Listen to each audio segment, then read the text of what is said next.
حدیث پاک کا مفہوم ہے، ایک صحابی فرماتے ہیں میں حضور علیہ الصلوۃ والسلام کے ساتھ ایک وادی میں تھا، جب آقا علیہ الصلوۃ والسلام کو قضائے حاجت ہوئی تو کوئی اوٹ تلاش کرنے لگے کہ جہاں بیٹھ کر قضائے حاجت کی جائے، تو کوئی اوٹ میسر نہیں تھی۔ دیکھا کہ وادی کے ایک طرف ایک درخت ہے اور وادی کی دوسری طرف ایک درخت ہے، فرمایا کہ اگر یہ دونوں درخت مل جائیں تو اوٹ بن سکتی ہے۔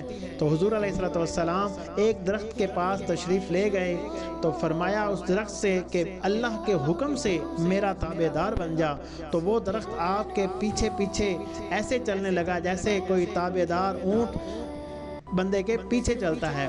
تو جب دوسرے درخت کو حکم دیا کہ تو اللہ کے حکم سے میرا تابع دار بن جا، تو وہ درخت بھی حضور علیہ الصلوۃ والسلام کے پیچھے پیچھے چلنے لگا۔ تو جب دونوں درخت مل گئے تو پردہ ہو گیا، تو حضور علیہ الصلوۃ والسلام نے قضائے حاجت فرمائی۔ سبحان اللہ۔